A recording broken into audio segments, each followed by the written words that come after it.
എത്ര നേരമായി ഒന്ന് വേഗം കൊണ്ടുവാ വിശക്കണ്.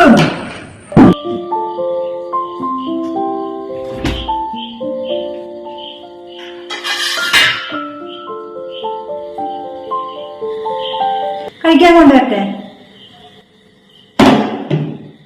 അത് തന്നെയല്ലേ ഇത്ര നേരം പറഞ്ഞുകൊണ്ടിരിക്കുന്നത്. എന്താ ഉള്ളത് കഴിക്കാൻ?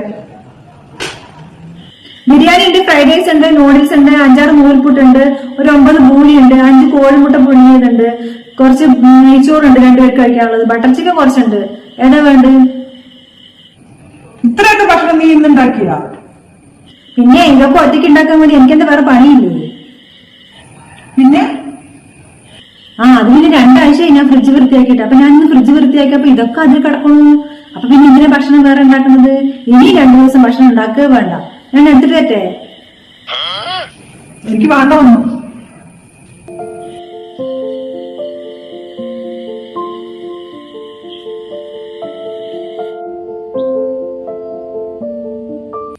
ആടാ, നീ ഒരു കാര്യം ചെയ്യ്. ആ റെയിൽവേ സ്റ്റേഷനിൽ വണ്ടി നിർത്തിട്ടേ ഒരു ഓട്ടോ പിടിച്ചാൽ മതി. പിന്നീട് ഒരു 1/2 മണിക്കൂറേ ഉള്ളൂ അവിടെ നിങ്ങട്. മനസ്സിലാണ്ട? പിന്നെണ്ടല്ലോ ഞാനിവിടെ ഉണ്ടല്ലോ. ഒരു ചായ തരോ? എത്ര നേരമായി ഒരു ചായ ചോദിച്ചിട്ട്? പറയടാ. ഇതാ കൊണ്ടുവരണു. പിന്നെ പാടിക്കാനൊന്നും ഇല്ലടാ. പിന്നെ ഞാൻ കൂടെ വരാം ട്ടാ. ആണ് ചെയ്യ്. എന്താ ചായ? എത്ര നേരം ഒരു ചായ ചോദിച്ചിട്ട്? എത്ര സ്പൂൺ പഞ്ചസാര വേണം? കല്യാണം കഴിഞ്ഞിട്ട് എത്ര വർഷമായി? ഇനിയും പഞ്ചസാര എത്രയാണ് ഇടേണ്ടതെന്ന് എനിക്കറിയില്ല. ശരി, കല്യാണം കഴിഞ്ഞിട്ട് എത്ര വർഷമായി? 2 സ്പൂൺ ഇട്.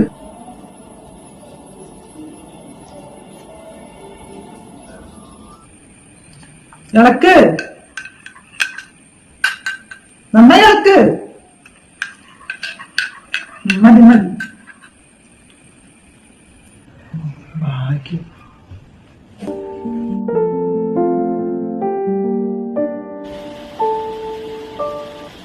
നോക്കി, നിങ്ങളുടെ ഉമ്മ പറയുന്നത് എനിക്ക് തീരെ പിടിക്കില്ല കേട്ടോ. ഞാൻ പറഞ്ഞില്ല വേണ്ട. എന്താണ് കാര്യം? എനിക്ക് ഭക്ഷണം ഉണ്ടാക്കാൻ അറിയുമോന്ന്? ഇതാണ് വലിയ കാര്യം. എന്തെങ്കിലും ഉണ്ടാക്കി കൊടുത്ത് കഴിക്കാനേ. എനിക്ക് ഭക്ഷണമൊക്കെ നല്ലോണം ഉണ്ടാക്കാൻ അറിയാലോ. ഞാൻ രാവിലെ ഭക്ഷണം ഉണ്ടാക്കി, പുട്ടുണ്ടാക്കി, കടലക്കറി ഉണ്ടാക്കി, ചായ വെച്ചു കൊടുത്തു, അത് കഴിക്കാൻ കൊടുത്തു, അത് കഴിച്ചു കഴിഞ്ഞു.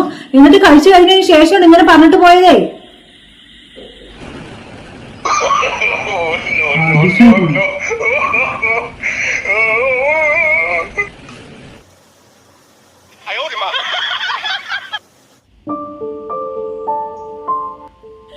നോക്കി, നമ്മുടെ 2 പേർക്കും ഇടയിൽ എന്താണ് പ്രശ്നം അത് നമുക്ക് പറഞ്ഞു തീർക്കണം. എന്റെ പ്രശ്നം എന്താണെന്ന് വെച്ചാൽ നിങ്ങൾ പറഞ്ഞോളൂ. അതുപോലെ തന്നെ നിങ്ങളുടെ പ്രശ്നം എന്താണെന്ന് വെച്ചാൽ ഞാനും പറയാം. അപ്പൊ ഞാനും തിരുത്തും, നിങ്ങളും തിരുത്തണം. നിങ്ങൾ രാവിലെ വീട്ടിൽ നിന്ന് പോയി കഴിഞ്ഞാൽ രാത്രി തിരിച്ചു വരാൻ വേണ്ടി ഒരുപാട് വഴികളുണ്ട്. എനിക്കും എന്റെ കുട്ടിക്ക് ഉറക്കം ഒഴിച്ച് കാത്തിരിക്കാൻ പറ്റില്ല. അപ്പൊ രാവിലെ പോയി കഴിഞ്ഞ് രാത്രി നേരത്തെ വരണം. ശരി. പിന്നെ ശനി ഞായർ ആയി കഴിഞ്ഞാൽ ആ ഫ്രണ്ട് ഉണ്ട്, ഈ ഫ്രണ്ട് ഉണ്ട് എന്ന് പറഞ്ഞിട്ട് അവന്റെ കൂടെ കറങ്ങാൻ പോയിട്ടുള്ള ആ സ്വഭാവം ഇനി തൊട്ട് പാടില്ല. ശരി. പിന്നെ ശനി ഞായറും എന്നെ എന്റെ കുട്ടിനെയും പുറത്തൊക്കെ കൊണ്ടുപോയിട്ട് ഹോട്ടൽ ഫുഡൊക്കെ വാങ്ങിച്ചു തന്ന് ഞങ്ങളെ സന്തോഷിപ്പിക്കണം. എല്ലാ ശനി ഞായറും? ഒന്നരാടം വിട്ടിട്ടുള്ള ശനി ഞായറും പോരെ? അത് പറ്റില്ല, എല്ലാ ശനി ഞായറും തന്നെ വേണം. ഞാൻ പറഞ്ഞത് കേക്ക്. നമുക്ക് സന്തോഷത്തോടു കൂടി ജീവിക്കണ്ടേ? അപ്പൊ ഇങ്ങനെയൊക്കെ വേണം. ഇനി നിങ്ങൾ പറയും ഞാൻ എന്തൊക്കെയാ തിരുത്തേണ്ടത്. എന്റെ അടുത്തുള്ള കുറ്റം എന്താണെന്ന് വെച്ചാൽ നിങ്ങൾ പറഞ്ഞോളൂ, ഞാൻ തിരുത്തിക്കോളാം. അങ്ങനെ കുറ്റം പറയാനൊന്നുമില്ല. എന്താണ് കുറെ സംസാരിക്കും, ആവശ്യമുള്ളവരുടെയും ആവശ്യമില്ലാത്തവരുടെയൊക്കെ. അതൊക്കെ ഒന്ന് ഇത്തിരി കുറച്ചാൽ മതി. അപ്പൊ എന്റെ സംസാരം കൂടുതലാണ് അല്ലേ? ഞാനപ്പോ ഓവറായിട്ട് സംസാരിക്കുന്നുണ്ട്. കല്യാണത്തിന് മുമ്പ് ഇങ്ങനെയല്ലല്ലോ പറഞ്ഞിട്ടുണ്ടായിരുന്നത്, കല്യാണം കഴിഞ്ഞിട്ടും. അതല്ല നിങ്ങൾ മുണ്ടാണ്ടിരിക്കും, ഞാൻ പറയട്ടെ.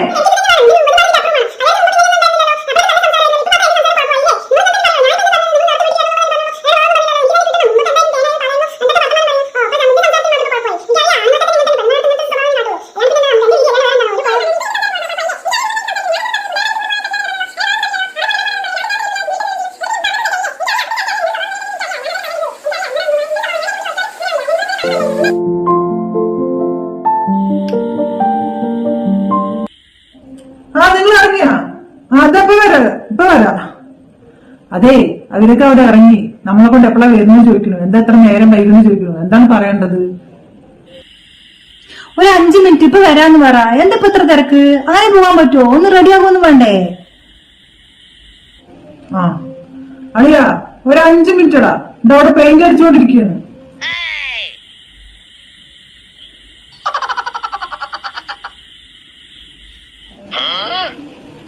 അളിയാ നിങ്ങൾ വിട്ടോ, ഇത് 5 മിനിറ്റിൽ നിൽക്കൂല, 1 മണിക്കൂർ എടുക്കും. ഇനിയിപ്പോ ആദ്യം തൊട്ട് തുടങ്ങണം. ആ നിങ്ങൾ വിട്ടോ, ഞങ്ങൾ വന്നോളാം.